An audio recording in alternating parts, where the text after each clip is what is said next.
Hello and welcome to Paradox Customs LLC. This is our video on how we make floating jig heads. As you can see, we machine all of our molds. So they're all made out of aluminum that bolt together for easier pour. Looks better. It's unique. You can see our mold has roughly 58 cavities for the floating jig head mold.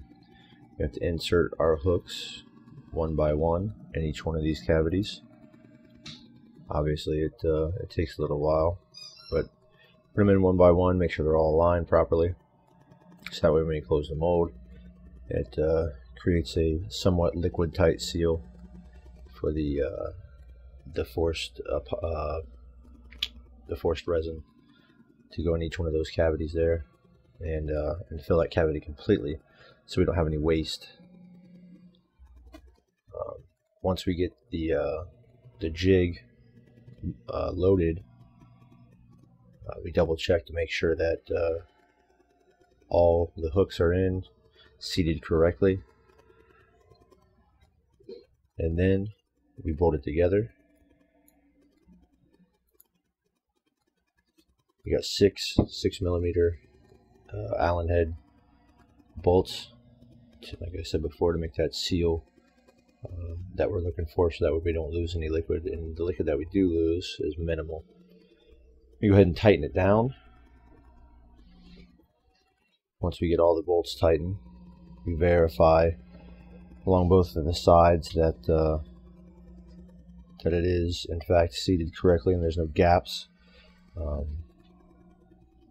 in the mold for a better pour.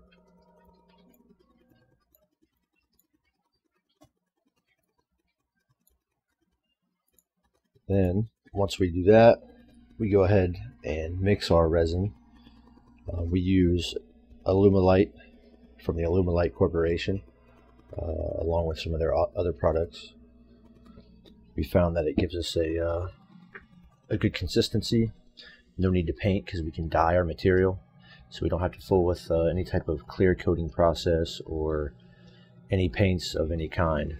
What we do is make sure our mold is seated with the hooks correctly, and then we pour our resin into the mold using a bit of pressure, probably 6 psi or so, to ensure that all the cavities get filled completely.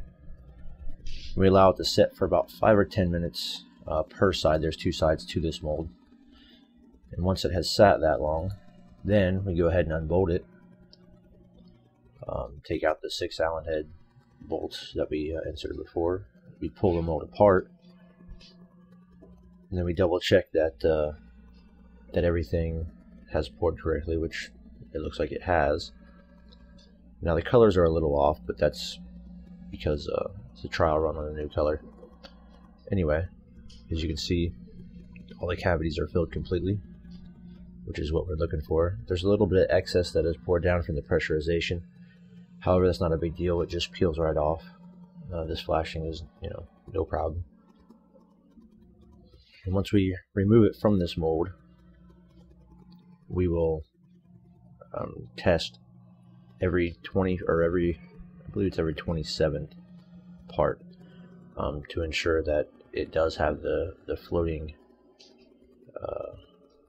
characteristics that we're looking for. So we'll peel it away from the mold there. Once we have that done, we'll take our 3-inch twister tail grub, we'll attach it to it, and a bit primitive, but it works. We'll take it and dip it in a glass of water to ensure that it floats, and if it does float, the batch is good, obviously. And there it goes, just to ensure that it does have full floating capabilities for fishing, any type of fish that you want, but mainly we make these for the walleye run in northern Ohio. So now that we have that, we'll have to take this apart and package them. Obviously clean them up. There's no painting required, so we take them apart, package them, and they're ready for sale. That was the video. Thanks for watching. Stay tuned. We'll have more to come with all of our other lures. We make all different types of lures. Check us out. www.paradoxcustoms.net. Thank you.